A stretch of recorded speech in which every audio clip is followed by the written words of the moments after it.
Good evening everyone. Dream दर्शन academy के online platform पे आप सभी का स्वागत है।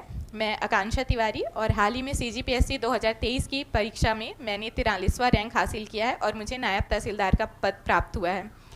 आज मैं अपनी इस परीक्षा के दौरान अपने अनुभवों को साझा करने के लिए आप सभी के समक्ष हूँ।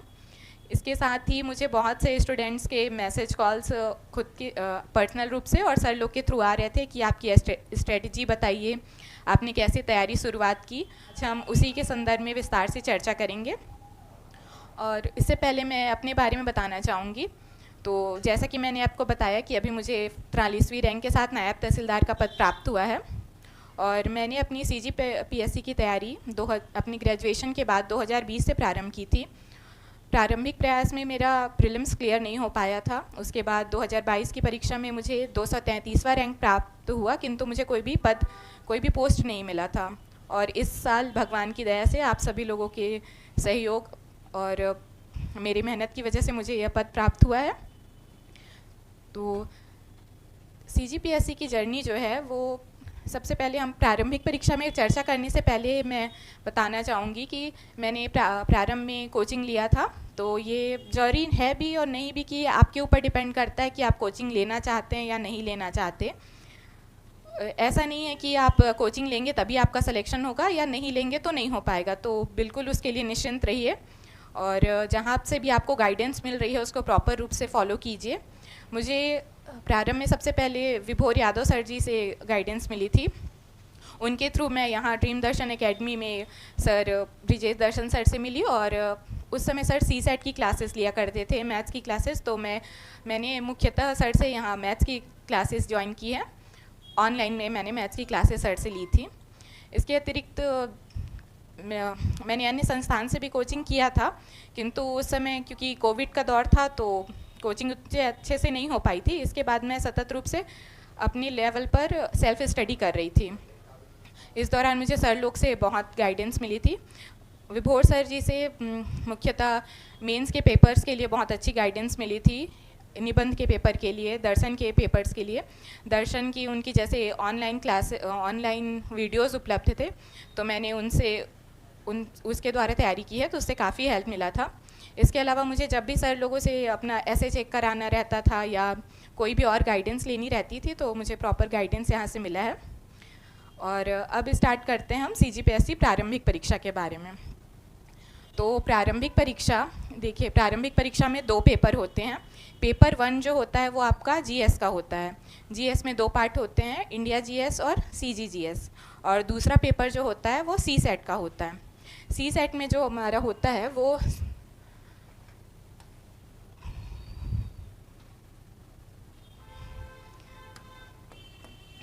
CSET में मुख्यतः 2 भाग होते हैं, एक मैथ्स और रीजनिंग का होता है और दूसरा पार्ट लैंग्वेज का होता है। लैंग्वेज में हमारे CGPSC के प्रारंभिक परीक्षा में हिंदी और छत्तीसगढ़ी के क्वेश्चन रहते हैं और रिमेनिंग मैथ्स और रीजनिंग एप्टीट्यूड के। तो और GS की स्ट्रेटजी के बारे में और GS के बारे में हम बात करते हैं पहले।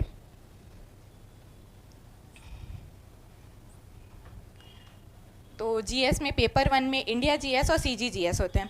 तो इंडिया GS के लिए मैं आपको अपने बुक रेफरेंसेस बताना चाहूँगी। तो सबसे पहले इंडिया GS में हमारे जो सब्जेक्ट्स हैं वो उसमें भारतीय संविधान है। तो भारतीय संविधान के लिए मैंने लक्ष्मीकांत की बुक पढ़ी है। आप लक्ष्मीकांत और इसके अतिरिक्त अन्य कोचिंग संस्थानों की पुस्तकें हैं या दृष्टि पब्लिकेशंस की बुक हैं, उसको आप फॉलो कर सकते हैं। पर मेरा पर्सनली सजेशन आपको होगा कि आप एक बार लक्ष्मीकांत पढ़िए, क्योंकि उसमें कॉन्सेप्ट बहुत अच्छे से क्लियर हो जाते हैं। या इसके अतिरिक्त और कोई अन्य स्टैंडर्ड बुक्स आप पढ़ना चाहें तो वो आप फॉलो कर सकते हैं। इंडियन पॉलिटी के बाद हम इंडियन हिस्ट्री की बात करते हैं। तो इंडियन हिस्ट्री के लिए आप NCERT की बुक्स पढ़ सकते हैं, 11th-12th की।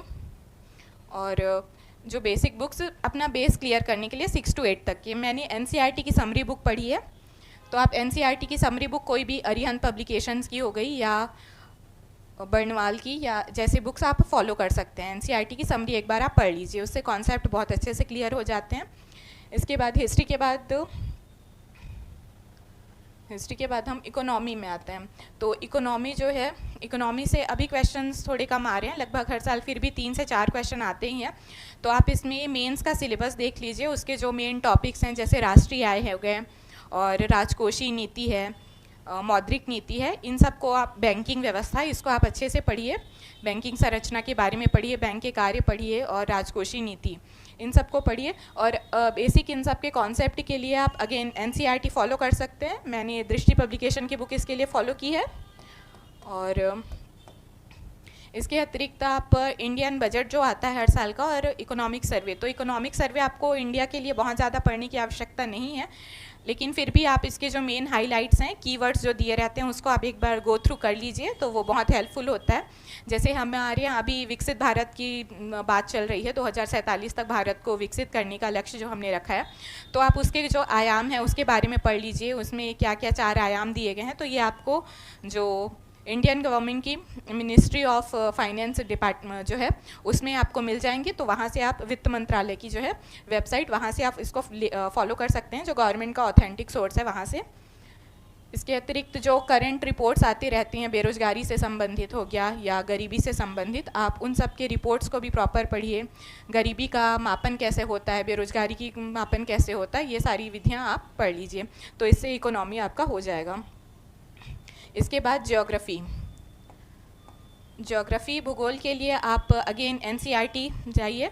एनसीईआरटी के लिए 11th-12th की जो 4 बुक्स हैं आप उसको फॉलो कर सकते हैं, वहाँ से आपका पूरा बेस क्लियर हो जाएगा। वो प्री और मेंस दोनों के लिए बहुत महत्वपूर्ण है। इसके अतिरिक्त अगेन आप महेश बर्णवाल की इसकी एक एनसीईआरटी की समरी आती है, आप उसको फॉलो कर सकते हैं। और इसमें आपका कॉन्सेप्ट बहुत क्लियर होना चाहिए। अब जैसे क्वेश्चन आ रहे हैं भारतीय भूगोल के, आपने पिछले वर्ष या उसके पिछले वर्ष के जो प्रश्न पत्र देखे होंगे, तो उसमें आपको कॉन्सेप्ट बहुत क्लियर होना चाहिए। तो उसके लिए आपको एनसीईआरटी या ऑथेंटिक बुक्स आपको फॉलो करनी ही पड़ेगी। तो वहाँ से आप अपना कॉन्सेप्ट क्लियर करते चलिए।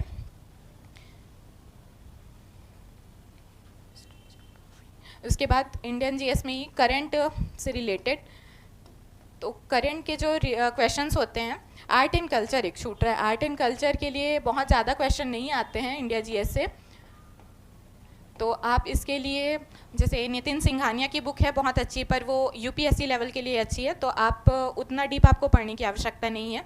आप हिस्ट्री की जो बुक होगी उसमें कला संस्कृति का अलग में स्थापत्य से संबंधित हो गया, शास्त्रीय नृत्य हैं, शास्त्रीय संगीत हैं, ये सब के बारे में दिया रहता है, मंदिर स्थापत्य कला है, इन सब के बारे में आप पढ़ लीजिए। और करंट में जैसे हमारा यूनेस्को हेरिटेज साइट जो कोई भी घोषित होता है, तो उसके बारे में आप पढ़ लीजिए कि ये कौन कौन से इसके मापदंड है, किस आधार पर है। ये आपको ऑनलाइन गूगल सर्च करने से मिल जाएगा, या यूनेस्को की वेबसाइट पे आप इसको पढ़ सकते हैं। उसके बाद करंट अफेयर्स, तो करंट अफेयर्स, करंट में जो भी न्यूज़ चल रहा है, जैसे सर्वोच्च न्यायालय में कोई नियुक्ति हो रही है या नए मुख्य न्यायाधीश बन रहे हैं, तो उनका क्रम याद कीजिए स्टैटिक पोर्शन, करंट पोर्शन में। लेकिन उसके साथ साथ आपको स्टैटिक को करते चलना है कि सर्वोच्च न्यायालय के जैसे न्यायाधीश की नियुक्ति हुई, तो आपको वो क्रम याद कर लेना है कि अभी जैसे 51वें नंबर के बने हैं तो कौन बने, वो आपको याद कर लिया। उसके बाद आप तुरंत स्टैटिक में जाइए, वहाँ से आप देखिए कि मुख्य न्यायाधीश जो हैं वो उनकी नियुक्ति किस प्रकार होती है, कॉलेजियम सिस्टम क्या होता है, ये कब भारत में लाया गया है, क्या ये संवैधानिक रूप से होता है।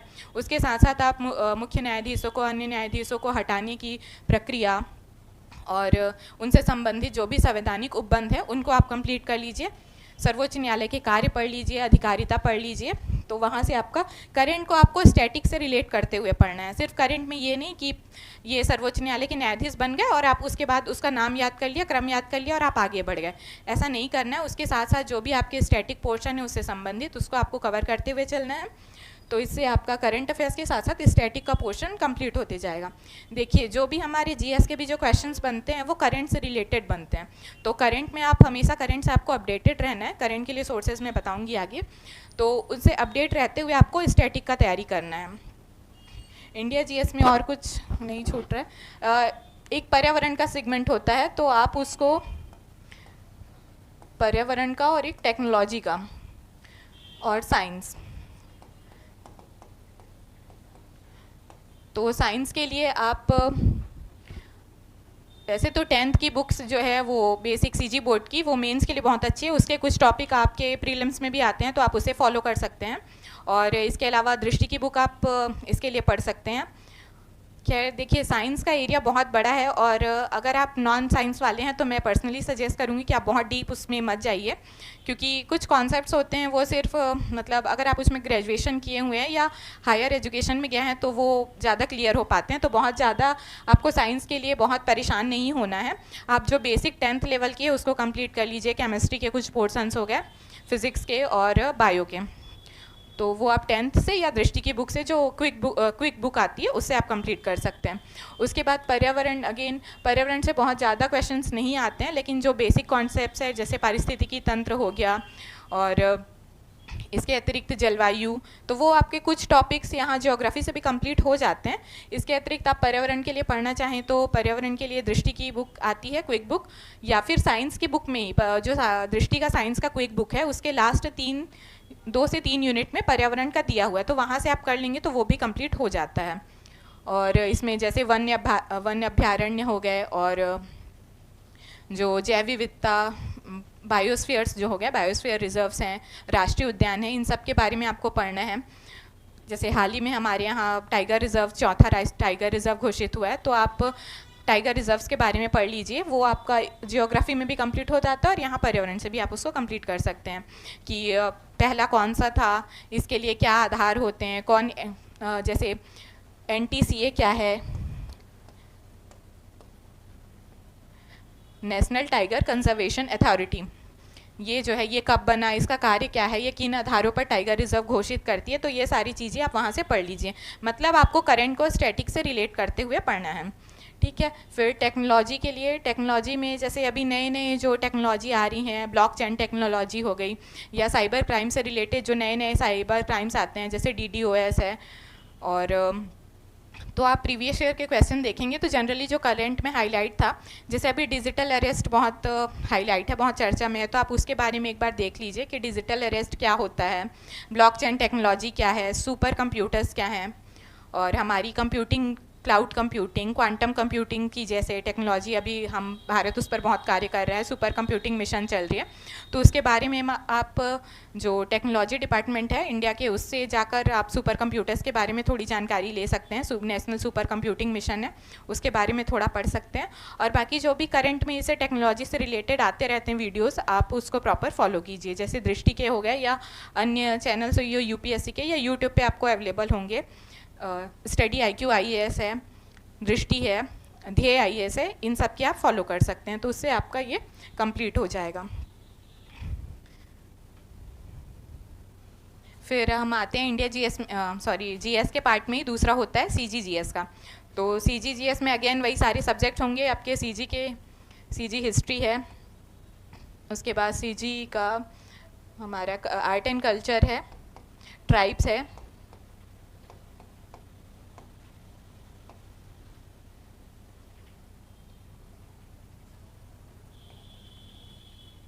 तो हिस्ट्री के लिए मैं पर्सनली सजेस्ट करूंगी कि आप CG के लिए थोड़ी ऑथेंटिक बुक्स के जो मार्केट में बुक्स अवेलेबल है आप प्रॉपर उसको ले सकते हैं, बिल्कुल बहुत अच्छे से समराइज़ करके दिया हुआ है। लेकिन आपको एक बार समग्र छत्तीसगढ़ की जो बुक है जैसे वो ग्रंथ अकेडमी की, उसको फॉलो कीजिए आप।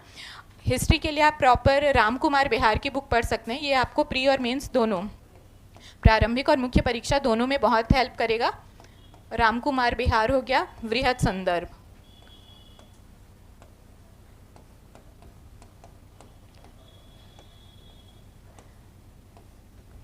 क्योंकि जो भी आयोग है वो हमारा वो ऑथेंटिक सोर्स को लेता है, और आप अगर दावा आपत्ति करते हैं तो उसके लिए भी आपके पास ऑथेंटिक सोर्स होनी चाहिए। तो आप रामकुमार बिहार है, वृहद संदर्भ है, समग्र छत्तीसगढ़ जो हिंदी ग्रंथ अकादमी की बुक आती है उसको फॉलो कर सकते हैं। और हिस्ट्री में जो कि देखिए छत्तीसगढ़ के जो सेगमेंट्स हैं, हिस्ट्री हो गया, आर्ट एंड कल्चर है, ट्राइब है, CG जियोग्राफी है, तो इन सब से 7 से 8 10 क्वेश्चंस तक भी पूछे जाते हैं। तो आपको CG बहुत अच्छे से स्ट्रॉन्ग करना है, क्योंकि इसमें मुख्यतः फैक्चुअल नॉलेज ज़्यादा होती है, तो आप उसको अच्छे से याद कर सकते हैं। तो छत्तीसगढ़ में आपको बहुत अच्छे से कमांड कर लेना है अगर आपको परीक्षा निकालनी है तो बिल्कुल। तो हिस्ट्री के लिए मैंने सोर्सेज बता दिए। आर्ट एंड कल्चर के लिए आर्ट एंड कल्चर के लिए आप गीतेश अमरोहित की बुक फॉलो कर सकते हैं, और इन बुक्स में भी जैसे वृहद संदर्भ में है तो उसमें भी आपको आर्ट एंड कल्चर के कुछ सेगमेंट्स मिल जाएंगे, तो आप उसको फॉलो कीजिए बिल्कुल। और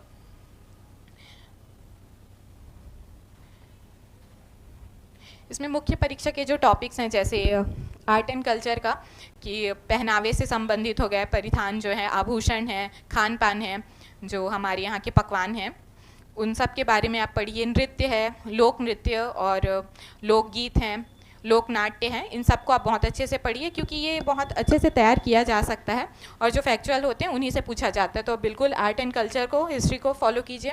उसके बाद ट्राइब के लिए टी.के. वैष्णव की एक बुक आती है, वो बहुत अच्छी है। आप चाहें तो आप उसे, अगर अभी आपके पास समय है तो आप उसको पढ़ सकते हैं बिल्कुल, पर वो बुक थोड़ी डीप है, आपको उसमें से खुद से एफर्ट लगा के उसको करना पड़ेगा। उसमें काफ़ी डीप में चीज़ें दी हुई हैं, हर जनजाति के बारे में एक एक, दो दो, तीन तीन पेज में दिया हुआ है। तो आप अगर अभी प्रारंभ में, अगर शुरू से अगले साल आपको परीक्षा देनी है तो बिल्कुल आप उसके शॉर्ट नोट्स बना सकते हैं, वहाँ से तैयार कर सकते हैं कि एक जनजाति का आपने नाम लिखा, उसके बाद जैसे एक एग्जाम्पल के रूप में हम देख लेते हैं।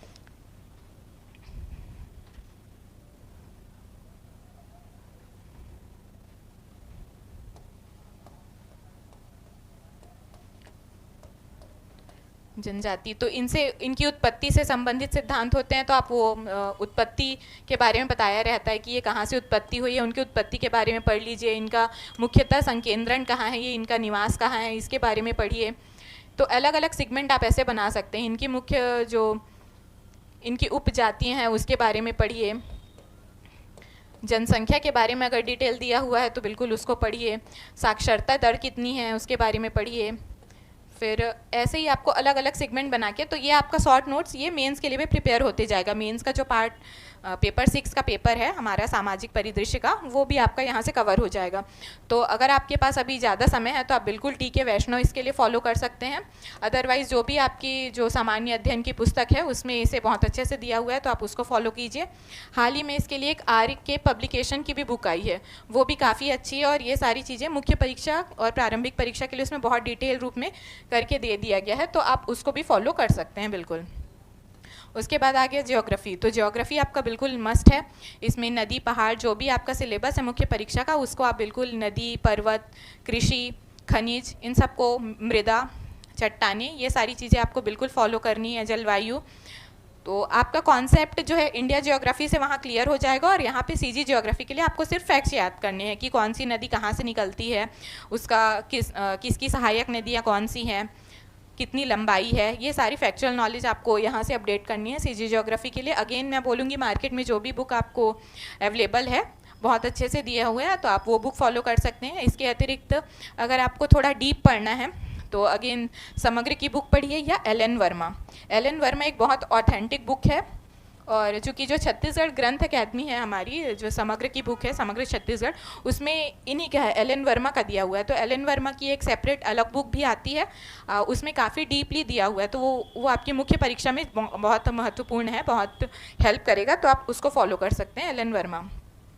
इसके बाद अगेन जो छत्तीसगढ़ का करंट अफेयर्स है,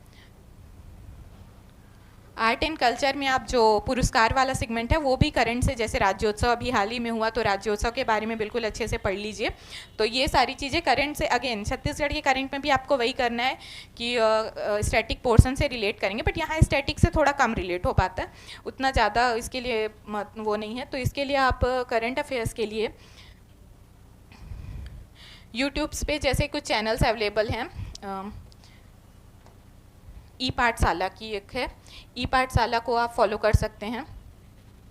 उसमें 15 दिन में या मंथली ई पाठशाला, तो आप ई पाठशाला को प्रॉपर फॉलो कर सकते हैं। उसके बाद इसके अलावा जो न्यूज़पेपर आप डेली रेगुलर बेसिस पे पढ़ेंगे, तो कोई भी नया ऐप या कोई भी नई योजना जो गवर्नमेंट लेके आ रही है आपको उसके बारे में पढ़ना है। आप चाहें तो DPR-CG की वेबसाइट पर, वहाँ पे आपको जनमन हर महीने का मिलता है, आप जनमन को फॉलो कर सकते हैं। DPR की वेबसाइट से आप करंट अफेयर्स अपडेट कर सकते हैं। उसके बाद आते हैं हम इकोनॉमी। CG का जो इकोनॉमी है,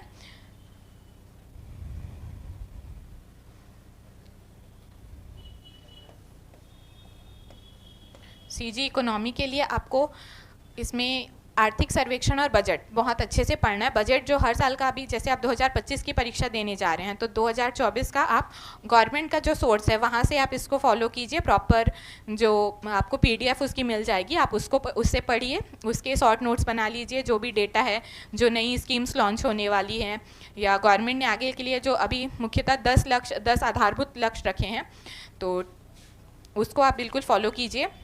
वो सारी चीज़ें आपको मेन ऑथेंटिक सोर्स से ही पढ़नी है। जो गवर्नमेंट का सोर्स आपका है बजट का, गवर्नमेंट का है छत्तीसगढ़ का जो वित्त विभाग का डिपार्टमेंट है, वहाँ से आप इसको बिल्कुल पढ़ लीजिए, वहाँ से डाउनलोड करके पढ़िए बजट। और आर्थिक सर्वेक्षण, तो आर्थिक सर्वेक्षण में आपका जो आर्थिक सर्वेक्षण को आपको पूरा नहीं पढ़ना है। आर्थिक सर्वेक्षण को आप कैसे पढ़ेंगे? आर्थिक सर्वेक्षण में आप कुछ चैप्टर्स हाईलाइट कर लीजिए और उसको मस्ट है पढ़ना ही है। जैसे एग्रीकल्चर वाला है और सिंचाई वाला, जो जल संसाधन वाला है, उसको आपको पढ़ना है कि अभी सबसे टॉप मोस्ट में कहाँ पे हुआ है, कितनी कहाँ पे इरिगेशन फैसिलिटी, हमारी टोटल इरिगेशन की कैपेसिटी कितनी है, उसको आपको पढ़ना है। बिल्कुल खनिज को पढ़ना है कि टोटल खनिज में हमारा मुख्य खनिजों का योगदान कितना है, गौण खनिज का कितना योगदान है राजस्व में, उसको पढ़ना है। कोयला में हमारा क्या स्थान है, कोयला उत्पादन में, भंडारण में, ये सारी चीज़ें आपको पढ़नी है। तो ये जो मुख्य हैं उनको आपको पढ़ना है। इसके अलावा जो आर्थिक समीक्षा दिया हुआ होता है उसको आपको बिल्कुल पढ़ना है। तो इसके मैं पर्सनली बोलूँगी कि अगर आप गवर्नमेंट सर्वे से कर सकते हैं तो बिल्कुल गवर्नमेंट का जो आर्थिक सर्वेक्षण आता है उसको फॉलो कीजिए। अदरवाइज़ जो मटेरियल शॉर्ट रूप में यहाँ पे अवेलेबल है उसको ले लीजिए। यहाँ सर ड्रीम दर्शन एकेडमी में भी आर्थिक सर्वेक्षण की क्लासेस लेते हैं, तो आप वहाँ की वीडियोस फॉलो कर सकते हैं। इसके अतिरिक्त करंट, और ये हो गया इंडियन करंट के लिए हम बात कर लेते हैं एक बार।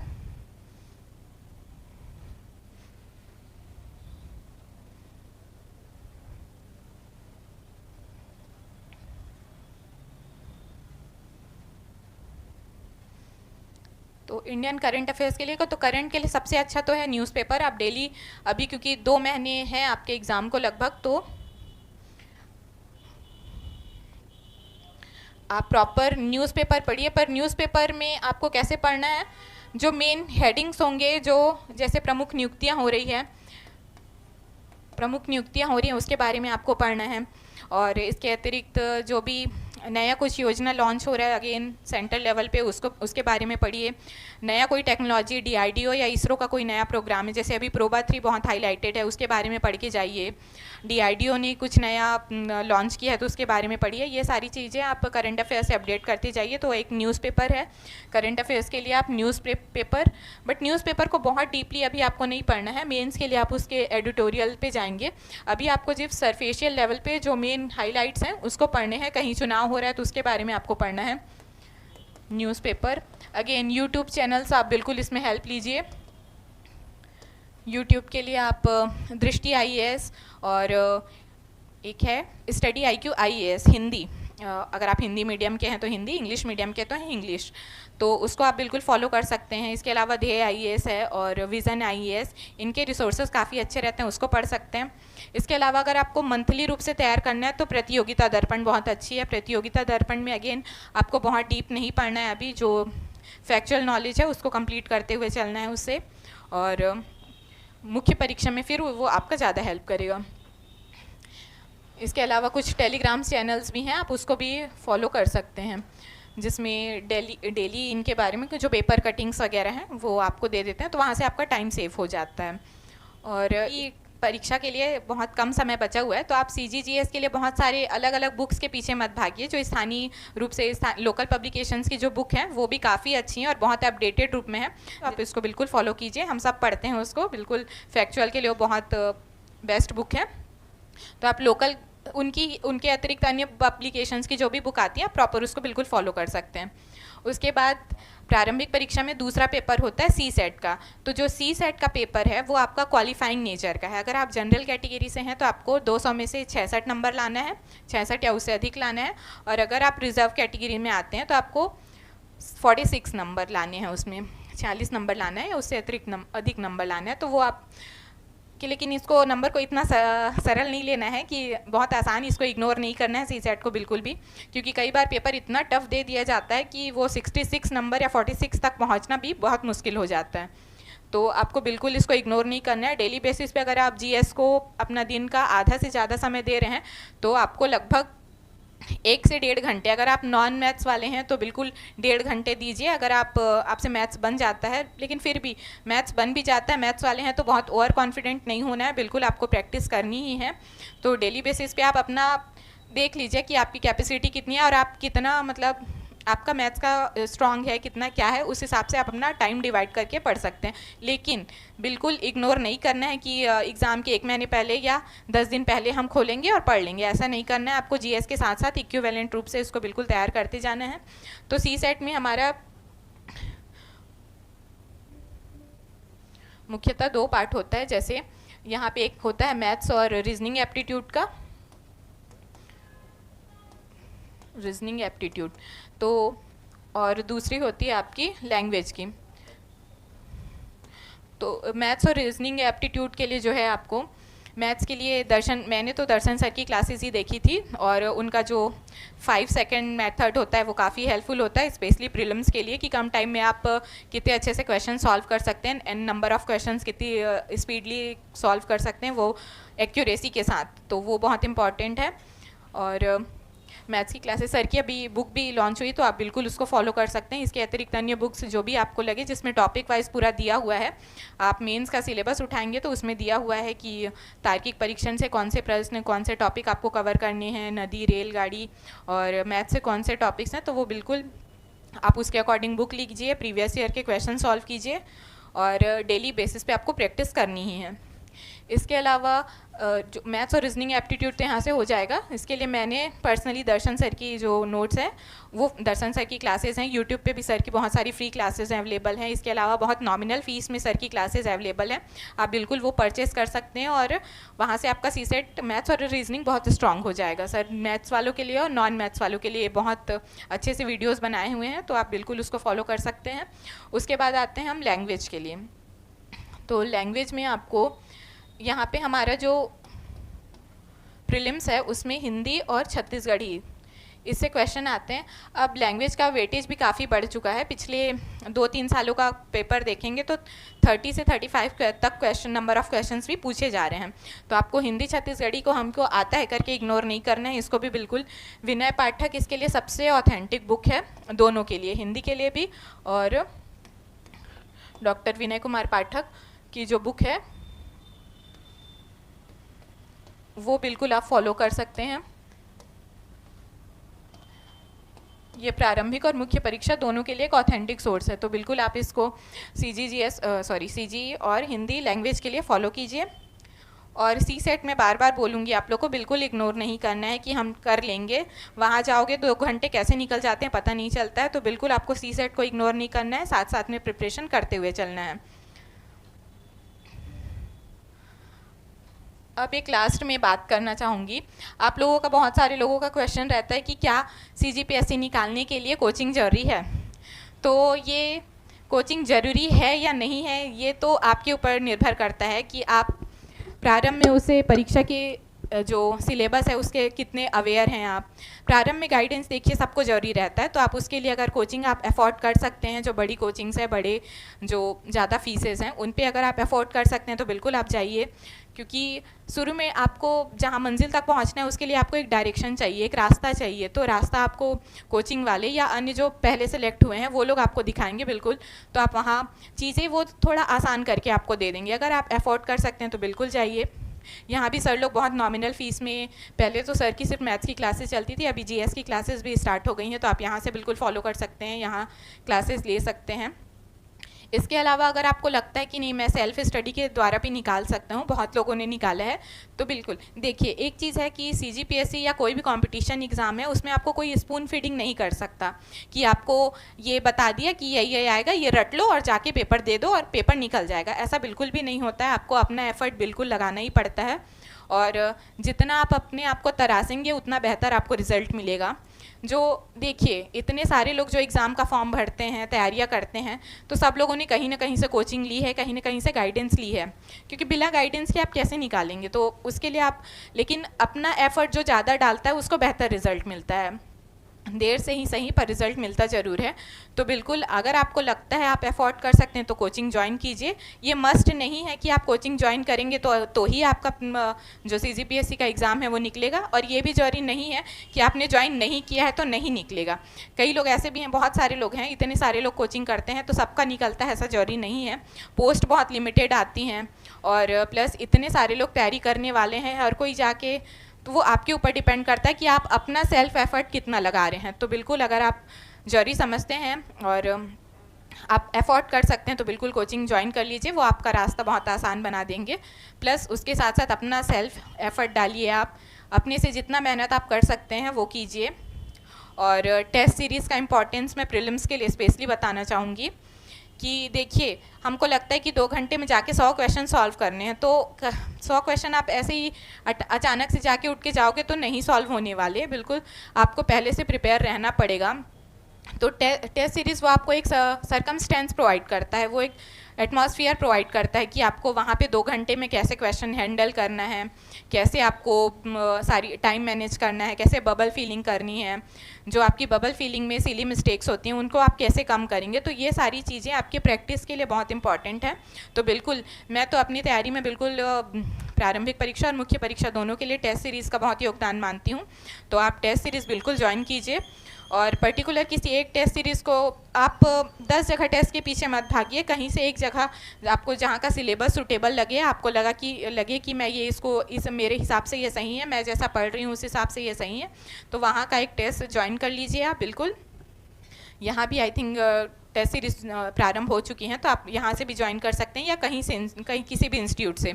तो वहाँ पे आप जब जाएंगे टेस्ट सीरीज़ में, तो टेस्ट सीरीज़ में आपको पहला चीज़ तो आपको सिलेबस, जो उनका सिलेबस है वो आपको सिलेबस कंप्लीट करते हुए चलना है। दूसरा, आपका जो टाइम मैनेजमेंट है वो आपको उसमें से सीखते हुए चलना है, कितने नंबर आप, और प्री के लिए आप ये स्पेशली मैं बोलना चाहूँगी कि आपको नंबर ऑफ़ क्वेश्चंस पहले से डिसाइड करके नहीं जाना है कि मैं 100 में से 70 क्वेश्चन बनाऊँगी, 90 क्वेश्चन बनाऊँगी या बनाऊँगा, ये नहीं करना है। ये पेपर के नेचर पे डिपेंड करता है कि आप कितना क्वेश्चन वहाँ अटैम्प्ट कर पाएंगे। तो पहले से ये बिल्कुल डिसाइड करके नहीं जाना है, क्योंकि पेपर कोई भी प्रिडिक्ट नहीं कर सकता। तो आपको पेपर के नेचर के हिसाब से करना है। तो वो सारी प्रैक्टिसेस आपकी टेस्ट सीरीज़ में होती हैं। आप टेस्ट सीरीज़ दिलाइए, प्रॉपर उसका एनालिसिस कीजिए, और उसके आधार पर फिर अपनी तैयारी को और मजबूत बनाइए। धन्यवाद।